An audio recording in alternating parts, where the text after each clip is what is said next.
Okay, so we're gonna ask you some questions that some people wrote down, and you'll just answer them, okay? Okay. So let's start with a basic introduction. What's your name, age, what do you do? My name is Byun Minjun, but I go by Michael. I'm 28 years old. I was born in South Korea, but have been living in the United States for about 15 years now, and I do counting. You do anything in your spare time? Anything kinda out of the ordinary? Not really, I don't really have much spare time to explore many Sweetheart, what is the creature that you turn into when someone mildly raises their voice against you?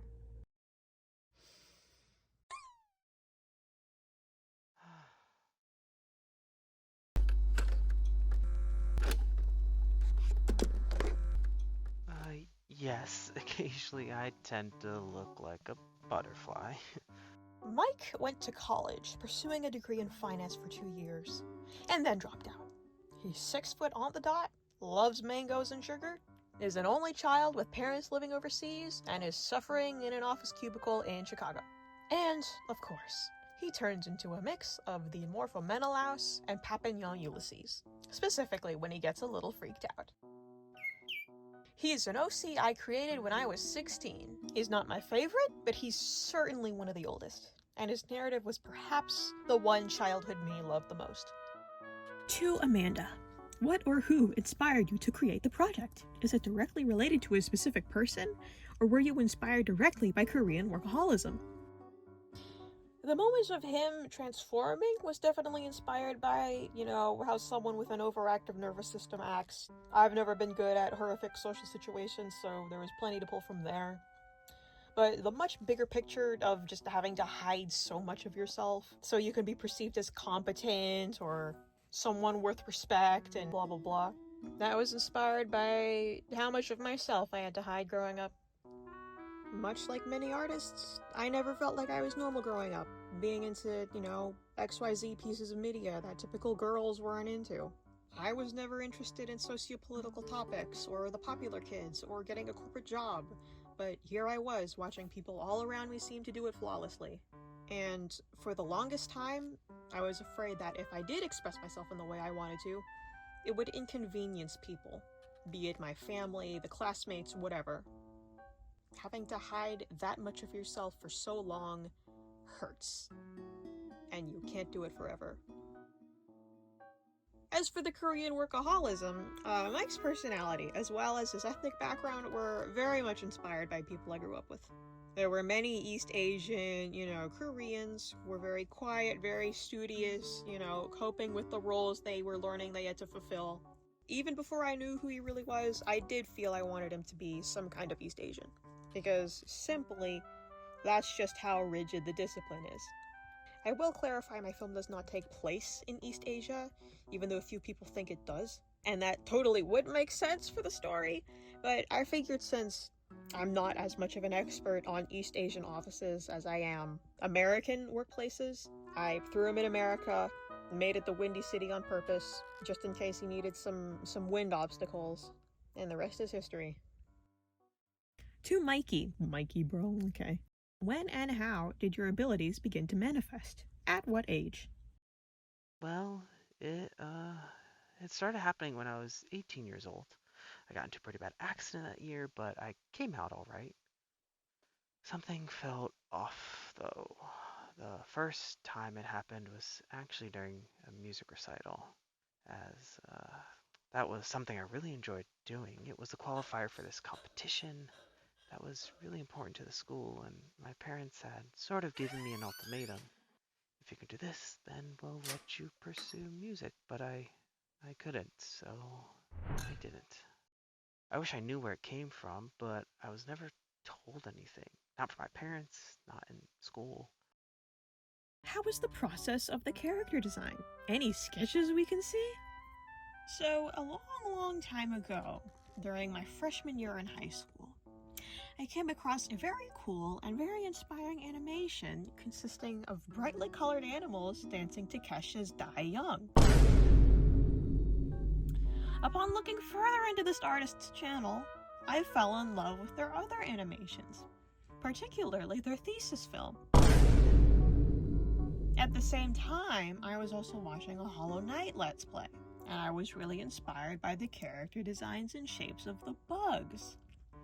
There, my mind decided, hey, I want to make a bug character. That's a big, flamboyant butterfly. Male, of course, because that subverts expectations for some reason. And thus, the first iteration of Michael was born. Over the years, after I learned actual basic character fundamentals, iterations of his character design improved drastically, and it's also worth noting that for this specific iteration of him, he was redesigned specifically for the film. As for advice, I think being able to make appealing drawings comes with practice, so I can't really help you there. But when character designing, I always start with a mood board, which contains actual IRL references of the real animal, other characters, live action or otherwise, that have similar body type, face, personality of said character you want to make, and then a bunch of aesthetic images that really mean nothing, but capture the feel and energy and colors of your character. Then you draw out a page of variations, and trying out different hairstyles, different silhouettes, XYZ, you pick your favorite, you rinse repeat with colors, and you keep going until you're finished. This method is pretty industry standard, though I modded a bit of it, especially when, I'm making characters that aren't graded, or they're not for a studio, and they're just for me and my personal projects. So there you go. Hey, Michael, is turning into a butterfly painful? Or is hiding the butterfly side more painful? That is the question, isn't it? Holding it back really does become a burden, especially since it's been so long. There typically is a sense of relief when it happens, but most of the time I'm a bit too distracted to really appreciate it. To Aesop, I know you made some charms of Michael before the short that sold out fast. Would you consider doing merch again in the future? Good question. To your delight, keychains are now, once again, back in stock, baby. Not only that, we now have enamel pins of both his little faces. That's right, we got new Michael merch coming out right now. And if you're not in the market for a keychain or a pin, why not get a sticker? We have 3 stickers of the man, all purchasable on the Aesop's Jaybles Ko-Fi. Link is in my description.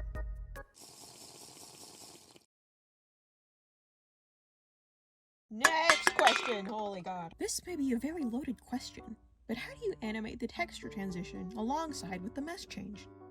Finally, a CG question. Alright, so, quick rundown. Characters, modeled in ZBrush, retopoed and UV'd in Maya, then textured in Substance Painter and with Maya's Toon Shader. Environments, also modeled in ZBrush, sometimes, and textured in Substance and Maya.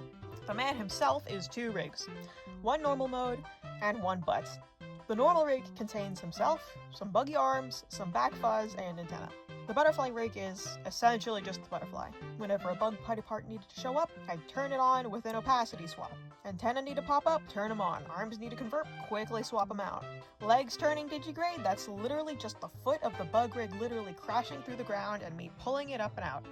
It's essentially the laziest and cheesiest way to do it. But in order for mesh to make it look like it's actually changing, you need a heinous amount of blend shapes, hand-animated textures that are turned into an image sequence that are somehow plugged into a shader, and that to me sounds like absolute hell on earth. I hate texturing, I hate rigging, so what you got is what you get. To Michael, favorite Korean food? Kagasu! I grew up eating a lot, so it's really comforting. I just haven't had it in a while, though. I'm curious. The animation style of the short gives me Illumination Studios vibes mixed with Pixar and storytelling. Was any of their styles or films an inspiration from Michael's story? Right, there was, baby. Now, I love Illumination, don't get me wrong, but unfortunately they weren't on the list for styles I was taking inspiration from. Both Mike and his environments had big fat call-out sheets containing essentially a texture guide for both his rigs and each environment. Within these sheets, there were screenshots of Bad Guy's Eyeballs, Spider-Verse concept art, the CG Trigun remake, Steven Universe, and many more. Did I feel I achieved those looks? No. But again, not a texture artist, don't want to be one. However, I do feel the visual identity of something is extremely important this day and age, especially with a film where environments matter, so that's why I had to try that hard. The weird thing is, I've gotten more explicit compliments on the environments than I have character animation. Like, we've gotten actual hate comments about my character animation, which is extremely funny to me because guess which one I hate doing with a passion? And guess which one I do for a living? Did you expect your project to be as successful as it was? Or did you know you were going to get a bunch of attention for it? I knew the film potentially had the capability to get a lot of views on YouTube because student films are really popular on there. I wasn't expecting for it to immediately get like gigabytes of fan art from people and have them be actually invested as him as a character. It's a weird feeling because growing up, my social media following was never really big. I'd make the typical fan art, they get an alright amount of likes, but I'd also spend a whole week making a comic page that would get 0. Now, Tumblr posts talking about my thesis film are in the hundreds. So many minute details and story choices I was mocked for or screamed at for adding into my film have now been identified, understood, and completely embraced in the comment section. And I don't really know how to feel about it. I really don't.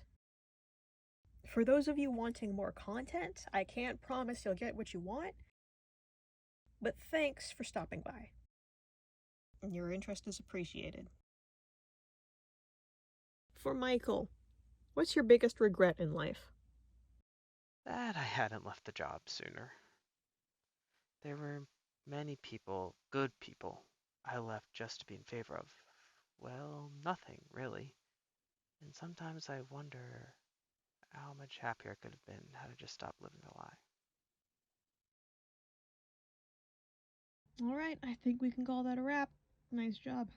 Oh, okay. Was that all of the questions?